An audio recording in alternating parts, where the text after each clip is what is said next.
quilombo. ¿Qué tal, gente? ¿Cómo andan? A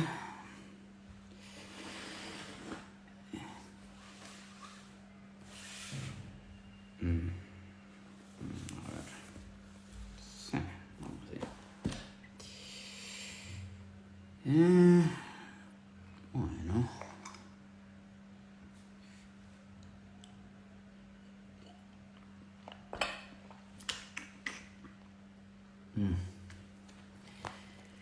¿Cómo están? Terminando de acomodar. No sé si tenía un marcador.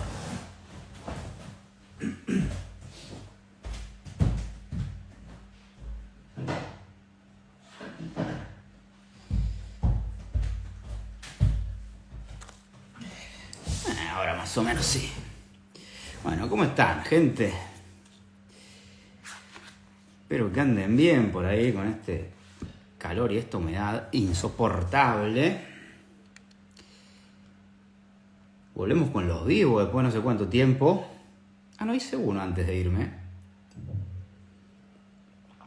Bueno, hice el último vivo antes de irme de vacaciones y volví hace una semana y pico y acá estoy, firme. Así que trataremos de mantener una regularidad con los vivos, gente, aunque depende también de mi vida, eso, ¿no? Pero bueno. Bueno, che, vamos a arrancar con esto. Vamos a arrancar porque volvemos a un viejo tema. ¿Hace cuánto que no hacía un vivo sobre Butler? Sobre algún tema nuevo de Butler. Y el vivo de hoy va a ser sobre el último libro publicado por Judith Butler, que es ¿Quién teme al género?, ¿no? Este libro, del cual ahora les hablaré in extenso. Si me dicen por ahí por el chat si se escucha bien, buenísimo. Simplemente por mi neurosis. Si alguien pone que se escucha bien, joya.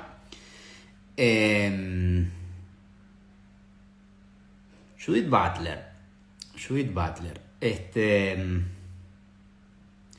Bueno, ¿qué decir, no? De este vivo.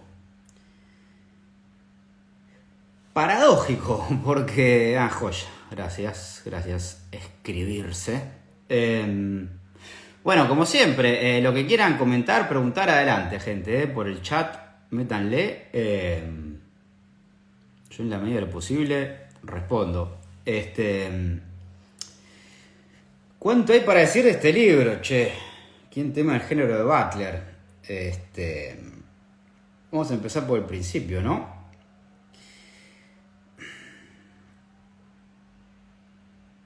Bueno, un libro necesario, sin dudas, muy acorde a la época. Paradójico, porque es un libro que se publicó en 2024. Se publicó en 2024 en Estados Unidos, y mismo año, el año pasado, ¿no? Se tradujo acá, lo traduce la editorial Paidós. No es un libro sobre el que se haya hablado mucho, pero yo creo que dará que hablar.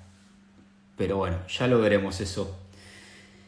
Paradójico porque si Butler no llegó a analizar el caso Milei en Argentina, si hubiera llegado a analizar el caso Milei en Argentina, claramente tendríamos, no sé si un capítulo en el libro, pero por lo menos unas cuantas páginas dedicadas al análisis del gobierno de Milei aquí en la Argentina, por motivos de los cuales ya hablaremos en un ratito.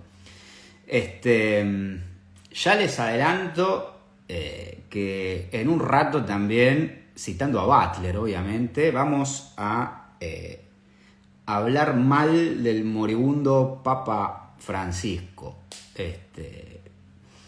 Que bueno, la verdad que a mí, les voy a ser sincero, independientemente de que yo sea ateo, que no tiene un choto que ver, la verdad que me da bastante cringe y bastante asquete ver como un montón de gente que supuestamente es crítica y demás, de repente le está lamiendo las bolas al Papa. ¿Qué quieren que les diga? Pero bueno, Acá hablaremos en un rato de archivo, es decir, de qué ha dicho el sumo pontífice sobre temas relacionados al género, ya que fue tan progresista. Ya lo veremos en un rato. De puño y letra de Butler, obviamente. Este libro, gente, bueno, a ver, ¿de qué va este libro? Vamos a hacerlo sintético en principio. Este libro es un análisis que hace Butler, que es una especie de análisis de la retórica discursiva en el campo de lo que se denomina y autodenomina la ideología de género. Básicamente lo que hace Butler es una especie de análisis. Ahora voy a ir con mucho más detalle un montón de cosas, ¿no? Pero esto es como una presentación hiper general, simplemente. Hace una especie de análisis de cómo diversos movimientos, entre ellos centralmente las diversas formas de derecha a nivel global, también formas que no son de una derecha global necesariamente, pero que terminan formando alianzas conscientes o inconscientes con esa derecha global, como puede ser la corriente del feminismo trans excluyente, los denominadas TERF.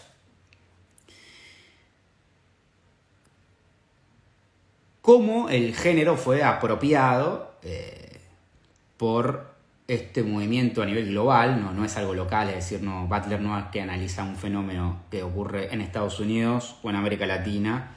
Es un libro con una perspectiva bastante amplia, internacionalista, global. Ya hablaremos de eso. ¿Y cómo es que el género se ha transformado en una especie de obsesión política y amenaza política en el discurso de las derechas neoconservadoras, autoritarias, en un montón de casos fascistas, obviamente, etcétera, etcétera? Por motivos más que obvios, toca bastante a la actualidad argentina. Bueno, para quien no me conozca, país en el cual yo tengo la desgracia de residir.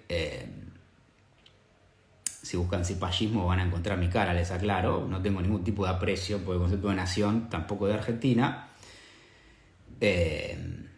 Aunque hoy en día todos estamos unidos en América Latina por el odio a Emilia Pérez, yo también me uno a ese odio. Pero bueno, eso es lo que analiza Butler. ¿Por qué analiza eso? ¿No? Primero me parece que es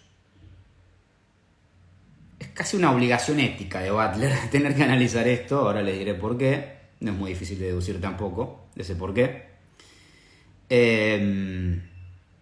Pero el libro toca un tema. A mí les aclaro, el libro es.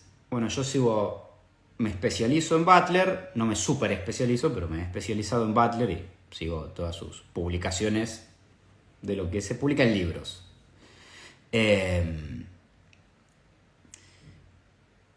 A mí me parece, no sé si me parece, a mí es el libro que más me gusta de Butler, Quien tema el género, desde la saga Vida Precaria y Marcos de Guerra, Vidas Lloradas, que son dos libros de Vida Precaria de 2004, Marcos de Guerra no me acuerdo si es del 2007 o por ahí. A mí es el libro que más me gusta de Butler desde esa época. El resto de los libros que sacó Butler, que no son tantos, son 4 o 5 como mucho, después de esos, yo tengo mucha estima por Butler. Son libros que ninguno me ha movilizado bastante, sinceramente. Este libro tampoco es que me voló la peluca, porque no es el caso, pero me parece que toca un punto bastante central, que es el siguiente. Y que es un punto en el cual nos vemos inmersos todos a nivel internacional, global, pero ni hablar en el caso argentino, que es, bueno, cómo se conformó esta especie de gran fantasía en torno a los poderes destructivos y malignos del género en toda una corriente política bastante amplia, principalmente de derecha, teniendo en cuenta la prácticamente imposibilidad de utilizar el argumento racional concatenado, como una herramienta para discutir esa teoría. Es decir, son fantasías. Ahora, esto está muy en abstracto, insisto, ahora nos vamos a meter con mucho más detalle en todo esto. Son todas fantasías que se han armado, ¿no?, en torno a los poderes destructivos del género, que la teoría del género va a destruir, y el género va a destruir a la heterosexualidad, a la familia modelo tipo, a la diferencia sexual entendida en términos dicotómicos binarios, etcétera, etcétera, que es bastante difícil de discutir, insisto, con argumentos más o menos razonables. No surge ningún efecto. Butler se mete con todo este tema en el libro, básicamente. Es lo que analiza y hace una propuesta, ¿no?, de, bueno, qué hacer en este marco, en este contexto, ante esta oleada de no de argumentaciones, ¿no?, sino de posiciones fantasiosas con respecto al género, que terminan teniendo efectos políticos y sociales devastadores en un montón de formas de vida. Ese es un poco el tema general del libro. Ahora, insisto, nos meteremos más de lleno con esto. Pero bueno, la pregunta es también por qué Butler se mete con este asunto, ¿no? Ahora, yo les decía hace un ratito que es casi un deber ético el de Butler publicar este libro, y creo que hizo muy bien. Y me refiero a lo siguiente. Obviamente, como notarán, no voy a hacer una introducción a quién es Judith Butler. Si están acá o están viendo esto en diferido es porque saben quién es Butler.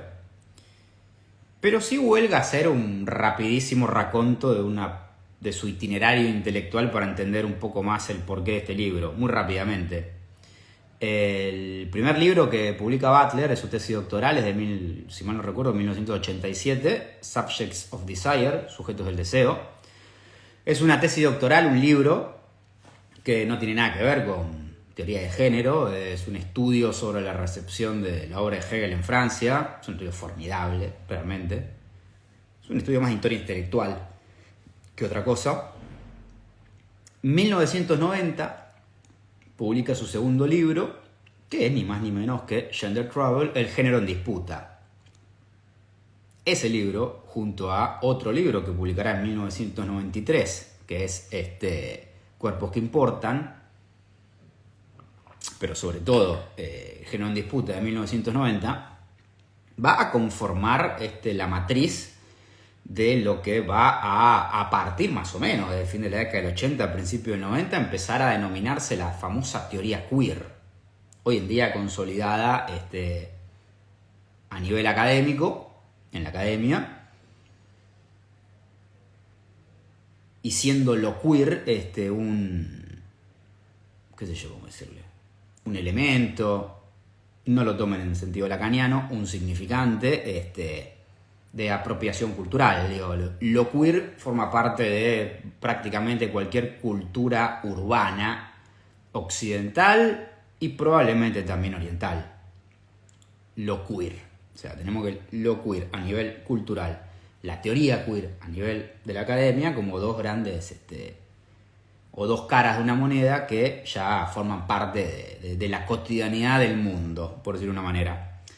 Todo eso nació, no con este libro de Butler, pero El género en disputa de 1990 fue el principal libro, en términos del libro, que representó y armó lo que sería conocido como la teoría queer. Butler es como una especie de, no voy a decir fundadora porque hay muchos otros nombres que son anteriores a Butler, Teresa Lauretis, Monique Wittig, Jane Aberstrom, qué sé yo, hay varios, pero la historia ha marcado que El género en disputa de 1990 sea el libro representativo de la fundación de la teoría queer, al menos a nivel de su impacto en la academia. Desde allí en adelante, Butler publicó toda una serie. El contenido de ese libro, digo, no me meto en eso, es bastante conocido. Yo he hecho Después mañana les dejo las referencias de algunos vivos que he hecho sobre estos temas, si les interesa. De ahí en adelante Butler publica una serie de libros que van a tener bastante fama, bastante peso. Que todos esos libros, en mayor o menor medida, van a tener como elemento central reflexiones sobre el género. Con distintos ángulos, obviamente, con distintas formas de análisis, pero, por ejemplo, Butler publicará Excitable Speech en el 97, si mal no recuerdo, que es una reflexión sobre el género, pero a partir de algunas cuestiones ligadas al campo de la filosofía del lenguaje, supongamos. Publicará El clamor de Antígona, que es una reflexión sobre la Antígona de Sófocles, en una lectura de género, bueno, etcétera, etcétera. 2004 es un año importante en esto que les estoy comentando porque básicamente año 2004 Butler publica su último libro dedicado centralmente a la cuestión del género, 2004, que se llama Deshacer el género. En Deshacer el género Butler vuelve sobre algunas de sus teorías, de sus postulados, principalmente del género en disputa del 90. Ya había corrido mucha agua bajo el puente, más de 10 años desde la publicación de ese libro. Ante el impacto de ese libro, Butler vuelve sobre algunos de sus postulados allí, hace unas reformulaciones, bueno, bla, bla, bla. Ya en ese libro, ya hay 2 capítulos de ese libro donde Butler lo anuncia.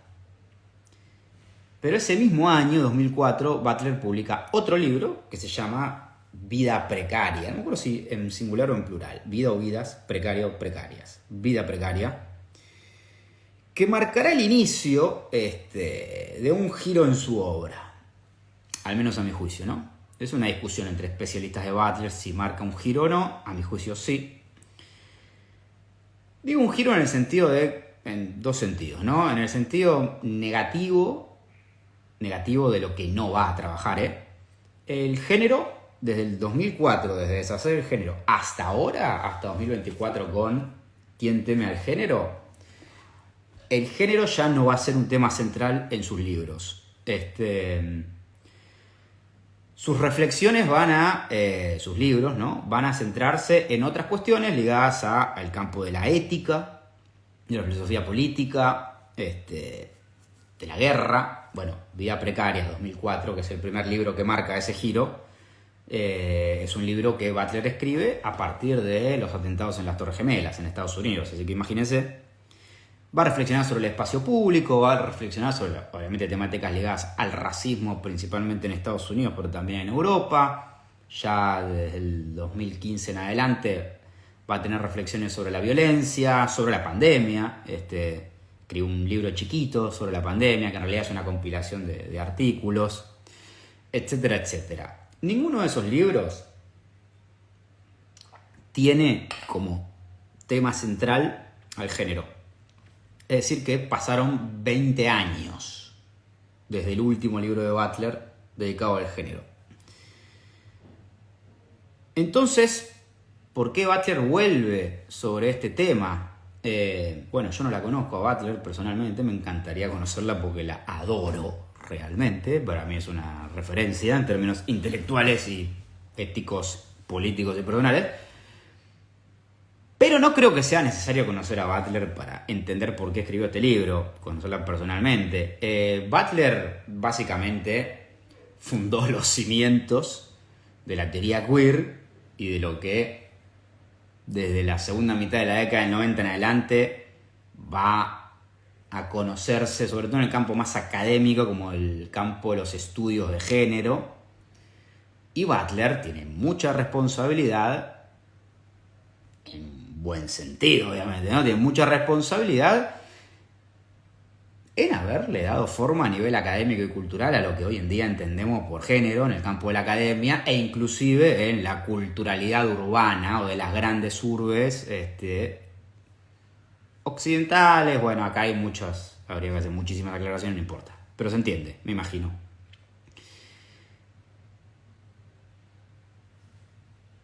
Butler ha contribuido a crear a la criatura y ha contribuido muy activamente a crear a la criatura que hoy en día es atacada bajo el rótulo de ideología de género. Butler, bajo el rótulo ideología de género, obviamente sería una de las principales representantes de la ideología de género. Bueno, Butler no se acobarda bajo ningún concepto ante este asunto, toma la bandera y escribe este libro. Y en este libro, como les decía, se hace esta pregunta, ¿no? ¿Cómo es que una teoría, la teoría queer, el campo de los estudios de género, el campo de los estudios del feminismo, anclada en un movimiento político masivo y global como lo fue y lo es el feminismo, terminó derivando en uno de los principales blancos de ataque de las políticas de derecha conservadoras. A nivel global, insisto, tanto en Occidente como en Oriente.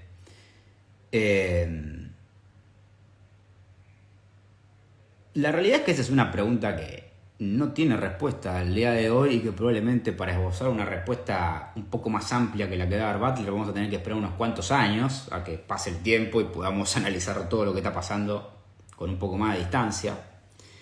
Pero Butler nos empieza a dar herramientas para pensar ese problema y eso es lo que a mi juicio hacen los grandes intelectuales, darnos herramientas para pensar nuestra actualidad. Así que sin más preámbulos, vayamos a este asunto, gente. A ver cómo analiza Butler todo este dilema. Y así empieza el libro de Butler. Lo primero que nos dice Butler es lo siguiente. Dice... lo primero que marca Butler es una obviedad, ¿no? Que remite a los diversos usos que refieren a la palabra, ¿no? Al término género. Se los leo primero. Dice Butler. Esto está al principio del libro. El libro empieza así, ¿Cómo es posible que a alguien le dé miedo el género? Hasta hace poco era un término relativamente corriente, al menos en Estados Unidos. Si nos piden que indiquemos nuestro género en un formulario, la mayoría lo hacemos sin pensarlo demasiado. Por supuesto, hay personas a las que no les gusta marcar la casilla y piensan que debería haber muchas más casillas o quizás ninguna. Cada cual experimenta de forma diferente el hecho de marcar la casilla del género. Hay quien sospecha que género es una forma de hablar de la desigualdad de las mujeres o supone que esta palabra es un sinónimo de mujeres. Hay quien piensa que es una forma encubierta de referirse a la homosexualidad. Para otras personas, el género es una forma diferente de hablar del sexo, aunque hay tendencias feministas que marcan la diferencia entre ambos, asociando el sexo con la biología o con la asignación legal al nacer, y el género con formas socioculturales de llegar a ser. Al mismo tiempo, feministas y especialistas en estudios de género discrepan sobre las definiciones y distinciones que se pueden considerar correctas. Los innumerables y continuos debates sobre esta palabra demuestran que no existe un único enfoque para definir y entender el género. Es decir, lo primero que nos está diciendo Butler es lo siguiente, ¿no? Bueno, yo agrego, antes de que el género adquiera la significación contemporánea de la segunda mitad del siglo XX que al día de hoy le damos y que en buena parte se la debemos a John Money, tema muy interesante pero que no trabajaremos en este video. El género era una categoría aristotélica de clasificación. El género son los géneros literarios, los géneros de películas, los géneros literarios, no sé, lo que ustedes quieran, pero refería a una cuestión de índole clasificatoria. Estaba lejos de tener la acepción que se le dio a partir de la segunda mitad del siglo XX. Lo primero que dice Butler es que hablar del género no es lo mismo que hablar de una mesa. ¿A qué nos referimos con esto? Para decirlo en términos sintéticos, ¿no? Y sencillos. Si utilizamos la palabra mesa, cada uno en su cabeza tendrá mesa distinta, pero todos más o menos, en términos muy simplones y vulgares, más o menos sabemos de lo que estamos hablando. Con el género no pasa lo mismo. No pasa lo mismo porque en el mismo campo de los estudios del género no hay un consenso sobre qué entender por género. Cosa que pasa en todo el campo de las ciencias humanas, vale aclarar. En el campo de la psicología no existe un consenso de qué se entiende por psicología. En el campo de la filosofía tampoco existe un consenso de qué se entiende por filosofía. En el campo de la historia tampoco se entiende. Hay un concepto consensuado de qué es la historia. Con el género pasa algo parecido. También pasa a nivel cultural. Porque a nivel cultural capaz que sí. La gente no especializada, si uno le habla de psicología, se podrá imaginar una cosa, la otra, pero no se va a imaginar a un elefante haciendo malabares. Con el género pasa algo un poco distinto. Sí hay una pluralidad más abierta de significaciones también a nivel cultural. ¿Qué quiere marcar Butler con todo esto? ¿No? Bueno, lo siguiente, que correlativa a esta pluralidad de significados que abarca el término género, en el movimiento conocido como la ideología de género, es decir, el movimiento que denuncia la ideología de género, el género es tomado como una especie de monolito, ¿no? De una especie de significación unívoca de alcance sideral. Fíjense, esto lo dice Butler inmediatamente después de lo que leí, En cambio, el movimiento contra la ideología de género trata el género como un monolito aterrador por su poder y por su alcance. Como mínimo, los debates terminológicos sobre el género no le suelen interesar a las personas que se oponen a este término. Al margen del sentido que se le puede dar en los ámbitos sociales y académicos, el género está creando una extraordinaria alarma en algunas partes del mundo. Por eso le decía, este libro tiene una clarísima perspectiva global. En Rusia se ha considerado el género, ¿no? Una amenaza contra la seguridad nacional, mientras que en el Vaticano se ha dicho que es una amenaza para la civilización y para el varón en particular. En las comunidades evangélicas y católicas más conservadoras de todo el mundo, el género se considera un código dentro de un programa político que no solo se propone destruir la familia tradicional, sino también prohibir cualquier referencia a madres y a padres en aras de un futuro sin género. Por otra parte, las recientes campañas en Estados Unidos para mantener el género fuera de las aulas es como si fuera una representación de pedofilia o una forma de adoctrinar a la infancia para que aprendan a masturbarse o que caigan en la homosexualidad. El mismo argumento se esgrimió en el Brasil de Jair Bolsonaro, alegando que el género pone en cuestión el carácter natural y normativo de la heterosexualidad y que, una vez que el mandato heterosexual pierda su poder, se desatará sobre la tierra una avalancha de perversidad sexual, incluida la zoofilia y la pedofilia.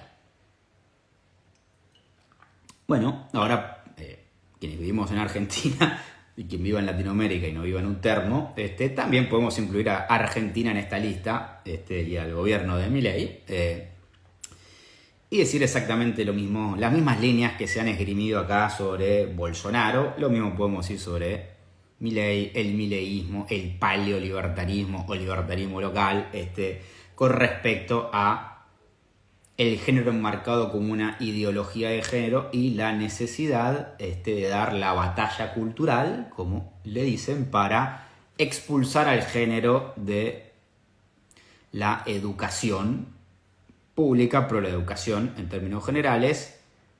¿Por qué? Porque se trataría de una cuestión ideológica que deformaría el espíritu, el ánima de los tiernos infantes, llevándolos hacia, como dice acá, el campo de la perversión, la masturbación y tal vez la zoofilia. Bueno, aquí comienza el análisis de Butler, ¿no? Butler va a decir, bueno, ¿qué es lo primero que podemos, primera rápida conclusión que podemos sacar de este asunto, ¿no? Una amplitud semántica en lo que respecta al término género, pero una especie de significación un poco más unívoca de qué se entiende por género en los movimientos que se oponen, ¿no?, a las reflexiones en el campo del género. Ese monolito semántico, básicamente, se aglutina en torno a considerar al género como una amenaza. ¿no? Dice Butler. En distintas partes del mundo, el género no solo se presenta como una amenaza para la infancia, la seguridad o el matrimonio heterosexual y la familia normativa, sino también como un complot de las élites, para imponer sus valores culturales a la gente corriente. Un plan para colonizar el sur global por parte de los centros urbanos del norte global. Se presenta como un conjunto de ideas que se oponen a la ciencia o a la religión o a ambas, o también como un peligro para la civilización, una negación de la naturaleza, un ataque a la masculinidad o la desaparición de las diferencias entre los sexos. A veces también se considera que el género es una amenaza totalitaria o la obra del diablo y por tanto se presenta como la fuerza más destructiva del mundo, un rival contemporáneo y peligroso de Dios que debemos contrarrestar o destruir a toda costa. Es decir, y esto me parece que la experiencia vivencial de estar en Latinoamérica, pero ni hablar en Argentina en este momento, da fe de eso, el género es visto como una amenaza. El género, la teoría de género, es visto como una amenaza. Una amenaza contra los cimientos de la familia tradicional, de la concepción binaria tradicional, de la heterosexualidad, de las identidades sexuadas binarias, ¿no? De lo que implica ser hombre y ser mujer, una negación de la diferencia sexual en términos biológicos, y un larguísimo etcétera. Pero representa una especie de amenaza. Ya cuando entramos al campo de la amenaza, empezamos a entrar a este campo que empieza a exceder el discurso de la racionalidad, en el sentido de que, por sentido común, cualquier persona que tiene dos dedos de frente diría, bueno, yo la verdad que no conozco a nadie que haya leído a Butler y se le haya caído el pito, o que haya leído a Teresa de Lauretti si le salga una teta en el culo, o que a un menor de 12 años le hayan leído una línea de Preciado y de repente se haya ido a coger un camello. La verdad es que uno es medio contrafáctico que sea una amenaza. ¿Una amenaza contra qué y por qué? Bueno, ese tipo de argumentaciones que estarían un poco más del lado de la razón clásica, del iluminismo clásico, claramente nos sirven de un cuerno para todo esto. Más allá de nuestro sentido común en el campo, qué sé yo, de la reflexión cultural, que es lo que diría, bueno, estamos en el terreno de la posverdad. En parte es cierto, obviamente, pero también es cierto que, bueno, eso tampoco basta para responder un poco a la pregunta de qué está pasando, qué hacemos con eso. Entonces, bueno, yo les voy a presentar esta perspectiva un poco más general del libro, que es lo que está en las primeras páginas. Después voy a centrarme en una serie de tópicos del libro. Les comento el recorrido, ¿no?, que vamos a hacer. El primero va a ser el origen de la ideología de género, de la construcción, ¿no?, de la existencia de una ideología de género a partir del Vaticano, donde ahí hablaremos del sumo pontífice argentino Francisco. Luego iremos a una zona un poco más internacional que plantea el libro, de situar algunas cuestiones más a nivel global, una especie de mapa actual del asunto. Ahí yo voy a saltear a Estados Unidos, iremos más al Reino Unido para ver la cuestión de la postura del feminismo trans excluyente en este armado y en esta lógica, ¿no?, de la ideología de género y las alianzas con las derechas fascistas. Luego nos meteremos con el problema de la materialidad del sexo en todo este asunto. Y finalmente veremos un poco las conclusiones de Butler y qué propone ella en todo este gran mapa. A mí este libro, como le digo, es para mí el libro que más me ha gustado de Butler desde hace unos cuantos años. Tengo mis críticas al libro que ahora haré, pero bueno, creo que tiene muy buenas herramientas Butler. Algo que me parece excelente del libro es que en este libro Butler arma un gran archivo. Algo que se le podía discutir a Butler, y me parece que con mucha razón, es que discutir a Butler, yo qué sé. Yo soy creyente partidario de que pedirle la totalidad, la completud a los autores, autoras, es una estupidez, porque es más o menos una postura religiosa casi. Pero bueno, uno diría, claramente el fuerte de Butler no era armar archivos históricos, sociológicos contundentes, qué sé yo. Preciado, por ejemplo, si bien son sintéticos, arma buenos archivos sociológicos, históricos, en todos sus libros. En Pornotopía arma un gran archivo, por ejemplo. Butler, la verdad que no.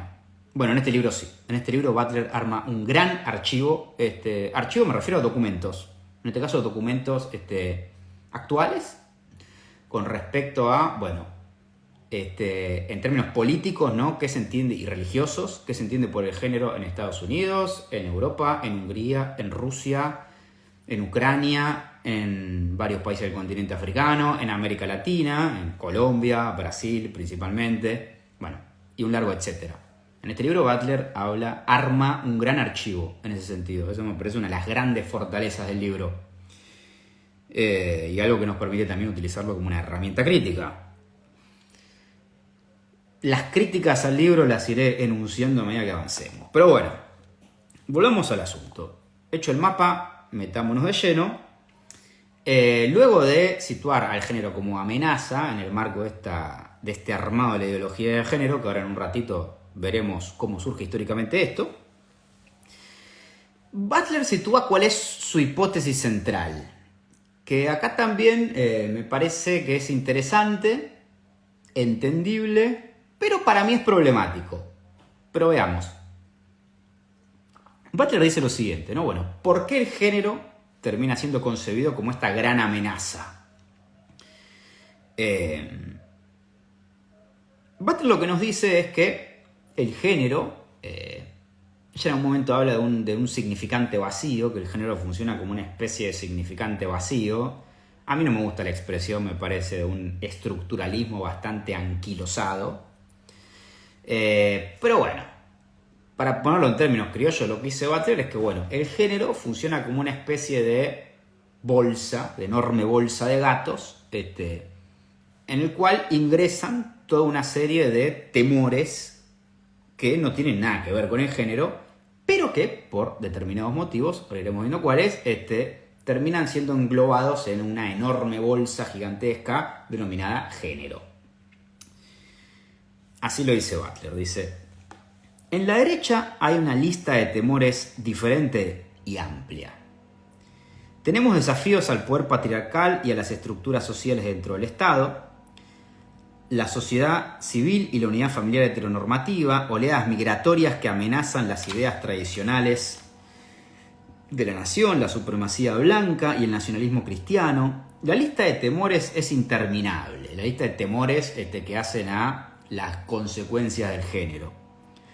Pero ninguna lista puede explicar cómo movimientos, instituciones y estados de derechas explotan para sus propios fines los temores de destrucción existentes y cómo expresiones como género o teoría del género, racismo sistemático o teoría crítica de la raza, ahora voy a eso, cargan con los temores que desorientan a personas de todo el mundo sobre el futuro de su forma de vida. Para que el género se identifique como una amenaza para la vida, la civilización, la sociedad y el pensamiento tiene que amalgamar una amplia multitud de miedos y ansiedades sin que importe lo contradictorio que puedan ser. Hay que meterlos en un paquete y darles un nombre único. Y un poco más adelante dice: podemos explicar cómo la demonización del género desvía y encubre la legítima ansiedad por la destrucción del clima, la intensificación de la precariedad económica, la guerra, las toxinas medioambientales y la violencia policial, temores que sin duda tenemos derecho a experimentar y a concebir. Cuando la palabra género absorbe una serie de temores y se convierte en una obsesión que sirve de comodín para la derecha contemporánea, las diferentes condiciones que realmente dan lugar a esos temores pierden su nombre. El género reagrupa y acentúa esos temores impidiéndonos pensar con más claridad en lo que hay que temer realmente empezando por cómo surgió esta sensación de vivir en un mundo en peligro. Ahora sí un poco más, pero acá aparece la hipótesis central de Butler, que es la siguiente, ¿no? Butler dice: ¿cómo llega el género a funcionar, ¿no?, como esta especie de matriz amenazante? Butler dice, bueno, parte de una serie de a prioris con los cuales yo coincido, que es que, bueno, vivimos en un mundo actualmente dominado por una forma de capitalismo totalmente desaforada,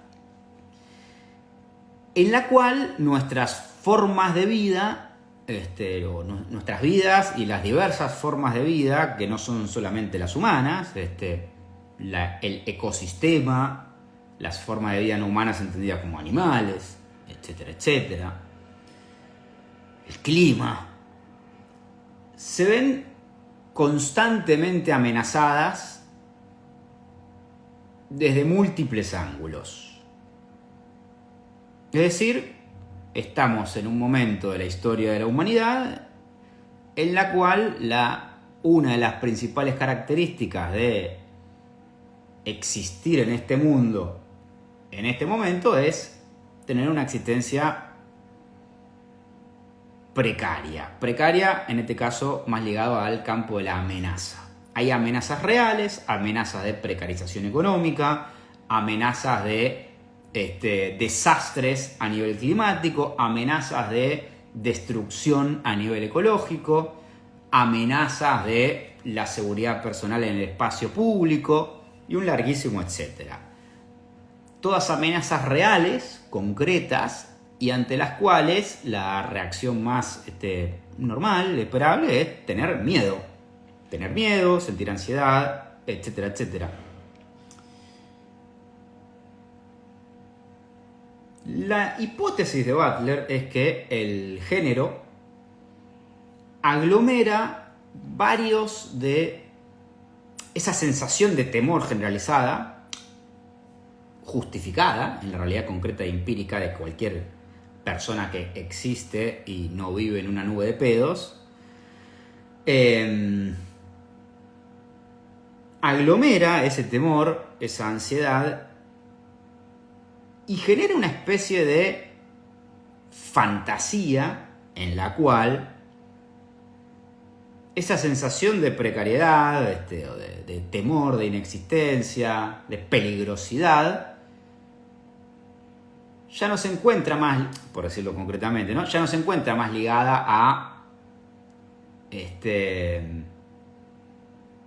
las consecuencias a más que mediano corto plazo del cambio climático, o las consecuencias de los incendios que hay actualmente en la Patagonia, o las consecuencias de un sistema económico que está destruyendo un país, como en el caso de Argentina, sino que se encuentran ligadas a que los grandes problemas del mundo, o de una nación, o de una zona, se deben al género. ¿Qué es lo que se ganaría con este tipo de retórica? Desviar, obviamente, las causas reales de esa precarización, es decir, que tiene que ver el género con un sentimiento de ansiedad, temor, por una precariedad económica. Literalmente nada. Sin embargo, el votante de derecha promedio, o el ser humano promedio, hoy en día, tal vez está más preocupado por mantener la diferencia sexual en términos binarios que por planes económicos que pueden destruir su vida.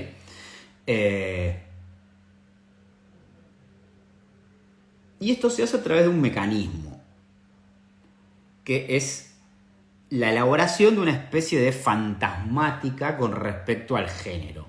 Fantasmática en el sentido de una serie de fantasías, ¿no?, que rodean a todo lo que implica el género.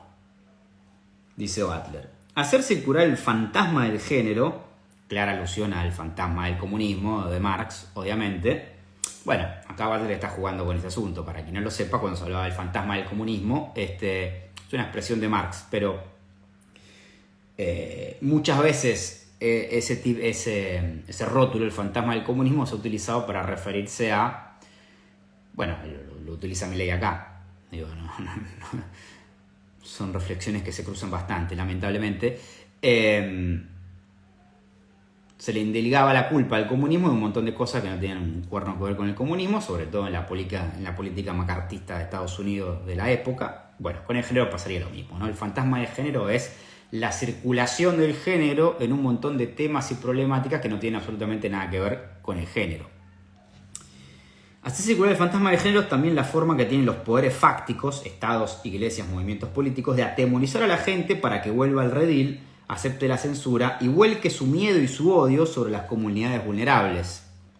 No solo apelan a los muchos temores que genera el futuro laboral o la inviolabilidad de la vida familiar, sino que avivan ese miedo, insistiendo, por así decirlo, en que la gente identifique convenientemente el género como la causa real de sus sentimientos de ansiedad e inquietud ante el mundo. Obviamente que para que esto sea así, si es que es así, tuvo que haber algún tipo de construcción de esa fantasía, ¿no?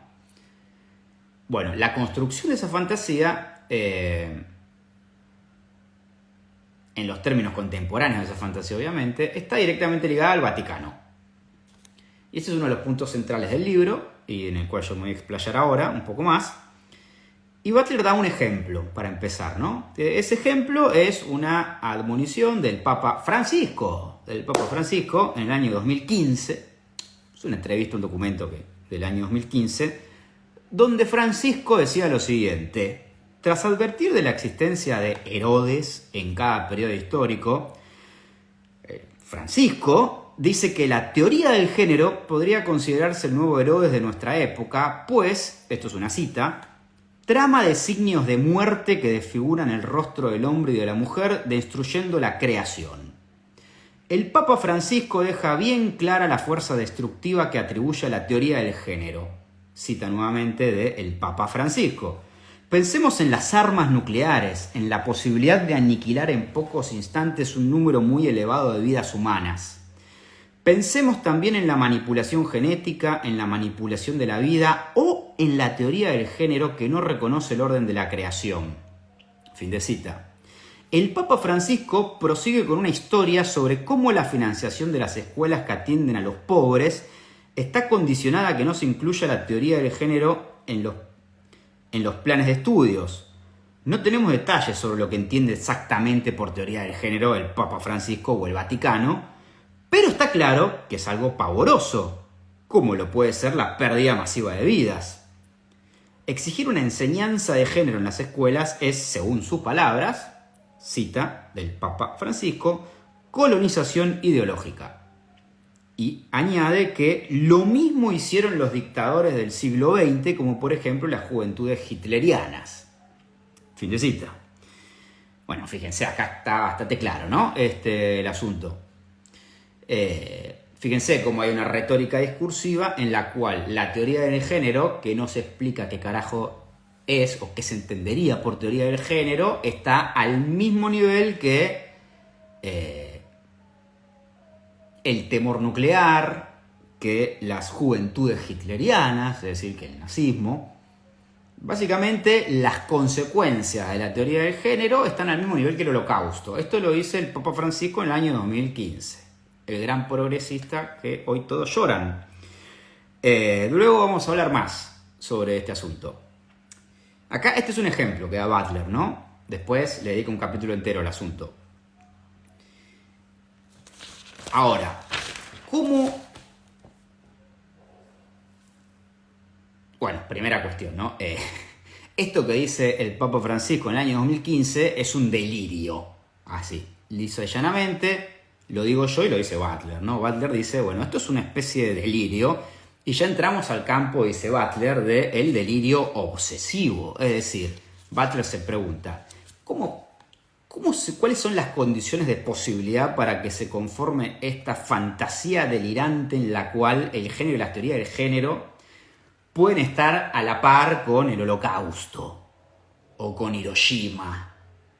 Se entiende el nivel de delirio, ¿no? Bueno, ahora se debe entender más, gente, porque cualquier persona que viene a Argentina tiene que estar vivenciando ese delirio, porque estamos a 3 minutos de escuchar eso en un discurso el mucho sexo gay es muy divertido, pero no está muy lejos de este tipo de retórica. Para nada. Bueno, ni hablar de... Ya tuvimos el acercamiento retórico en el discurso de Milei en Davos sobre homosexualidad y pedofilia. Bueno, fíjense, misma lógica retórica, gente. No es muy... Esto para quienes están en Argentina, ¿no? No es muy difícil de pensarlo. ¿Cuál es la retórica que funciona al homologar homosexualidad con pedofilia, homosexualidad y teoría de género, porque ideología de género, porque Milei lo dijo así, con pedofilia, bueno, ponerlos al mismo nivel de amenaza. En su extremo, lo dijo el propio presidente de la Nación Argentina, que votó la mitad de este país, en su extremo, la ideología de género puede llevar a la pedofilia, por consecuencia que representa la ideología de género una amenaza. Bueno, ese tipo de retórica, obviamente que no es una invención del libertarismo, es una invención del Vaticano. Y el Papa Francisco ya la sostenía con mucha más brutalidad, sin duda, que Milei, en el año 2015. Y antes también, Entonces Butler se pregunta cómo se conforma este delirio social, este fenómeno psicosocial, dice Butler. Y dice lo siguiente, esto en página 18. No estoy diciendo las páginas, pero bueno, está al principio de todo esto. Este delirio obsesivo del género, este delirio entendido como fenómeno psicosocial, es el punto en el que todos los miedos y ansiedades íntimos se organizan socialmente para despertar pasiones políticas. Pasiones políticas bastante fascistas y conservadoras, se podrán imaginar. ¿Cuál es la estructura de este espantajo vibrante distorsionado llamado género? ¿Con qué objetivo se agita? ¿Cómo desarrollar un imaginario alternativo lo bastante fuerte como para desenmascarar estas artimañas, dispersar su fuerza y detener los esfuerzos de censura, distorsión y política reaccionaria que potencia? Depende de nosotros producir una alternativa convincente que pueda afirmar los derechos y las libertades de la vida materializada que podemos y debemos proteger. Bueno, esto tiene más que ver con la conclusión de Butler, después volveré sobre eso. Pero bueno, acá Butler recurre a la fantasía, ¿no? Y dice que, bueno, lo que se configura es una fantasía. Y para eso recurre al concepto de fantasía de un psicoanalista francés que se llama Laplanche. No es la primera vez que Butler recurre a la obra de Laplanche. Esto es algo que desde el campo del psicoanálisis se ignora bastante, pero Butler le ha dedicado mucho. Las páginas que Butler le dedicó a Lacan son pocas y son sobre todo el principio de su obra. La mayoría de la obra de Butler en lo que respecta al psicoanálisis francés es Laplanche, no es Lacan. Lo cual no es ninguna sorpresa porque la obra de Laplanche tuvo bastante impacto en un psicoanálisis de género que no tiene un cuerno que ver con el lacanismo, que tiene más que ver con la escuela inglesa y norteamericana, el psicoanálisis. Pero bueno, Laplanche aparece aquí, no es la primera vez que aparece en la obra de Butler ni nada por el estilo. Y Butler recurre al concepto de fantasía de Laplanche.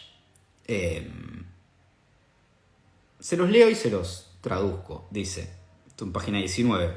Cuando hablo de fantasía, de esta fantasía delirante, ¿no?, de lo que hablábamos recién, estoy adoptando la formulación teórica de Jean Laplanche, el difunto psicoanalista francés, para analizar los fenómenos psicosociales. Para Laplanche, la fantasía no es el mero producto de la imaginación, es decir, una realidad totalmente subjetiva, sino que en su forma más fundamental debe entenderse como una disposición sintáctica de elementos de la vida psíquica. Es bastante más sencillo de lo que parece, La fantasía no es solo una creación de la mente, un ensueño subliminal, sino una organización del deseo y de la ansiedad que se deriva de ciertas reglas estructurales y organizativas, recurriendo a material tanto inconsciente como consciente. Yo sugeriría que la organización o sintaxis de los sueños y la fantasía es tan social como psíquica. Aunque Laplanche se interesó por la infancia y la formación de la fantasía originaria, una parte, probablemente la más conocida de la obra de Laplanche, está dedicada al análisis del problema de la seducción freudiana. Me pregunto si podemos tomar algunos aspectos de su análisis para entender el antigénero como una escena fantaseada. Diría que podemos responder mejor a este movimiento y a su discurso desde esta perspectiva, porque cuando se dispone el escenario y nos imaginamos que algo llamado género actúa sobre los menores o afecta al público de formas nocivas y destructivas, el género sustituye una gama compleja de ansiedades y se convierte en un lugar sobredeterminado en el que se concentra el miedo a la destrucción. Bueno, se los traduzco básicamente. ¿Qué es lo que dice Butler? Butler lo que dice es que esta fantasía funciona al modo en que, en términos psicoanalíticos más o menos clásicos, sobre todo freudianos, se configuran los sueños.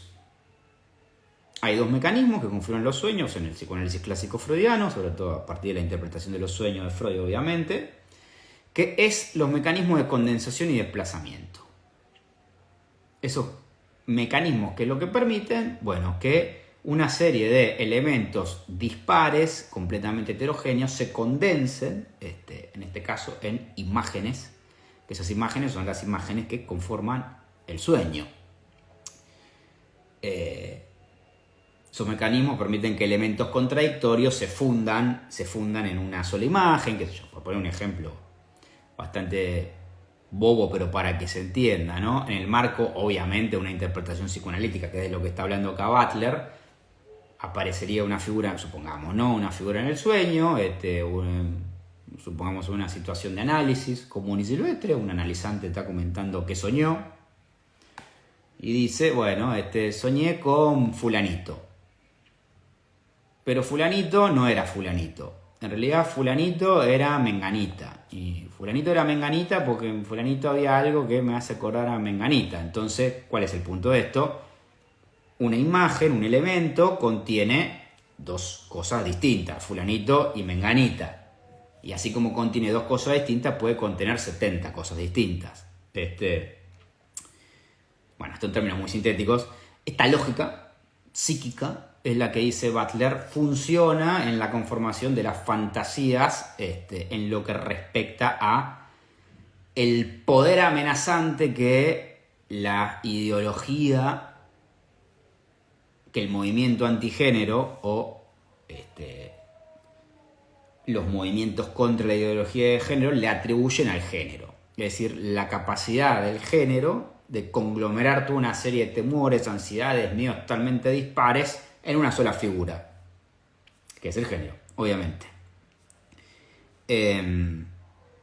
Acá el libro, para mí, tiene un problema. Para mí, ¿no?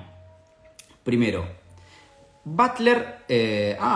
bueno, se va a cortar la transmisión. La otra vez no me lo hizo, pero bueno. Bueno, cuando se corte, gente, abro de vuelta. Butler acá recurre a una explicación psicologista, es decir, usa un esquema psicológico para explicar un fenómeno social-cultural. A mí eso no me cierra. No me cierra en general, no solo en Butler, ese tipo de explicaciones. No porque para mí la dimensión psíquica esté separada de la dimensión social y cultural, porque son unas pelotudes, obviamente. Pero me parece que hay un solapamiento un poco general de Butler en lo que respecta a un esquema específico del campo, la interpretación de los sueños psicoanalítica con un fenómeno tan masivo y cultural como es el de estas fantasías delirantes. Pero a la vez es total y completamente cierto que la lógica racional no sirve para explicar este fenómeno, que es lo que hablábamos antes. Por ende, Butler, a mi juicio, recurre a un esquema alternativo, como puede ser un esquema psicoanalítico, donde el producto final, la conformación de la fantasía, no responde a un orden lógico o racional, responde a otro tipo de lógica. Pasa que, bueno, ahí hay un salto, ¿no? Hay un salto en el sentido de que, mientras que en el caso del psicoanálisis ese orden es del orden del deseo, digamos, en el caso de las reflexiones aquí de Butler, respectan a la política, y no es lo mismo para mí. Entonces, para mí ahí hay un problema. No me termina de cerrar esta explicación de Butler. Y tampoco la desarrolla mucho más. Bueno, gente, corto y ahora abro de vuelta.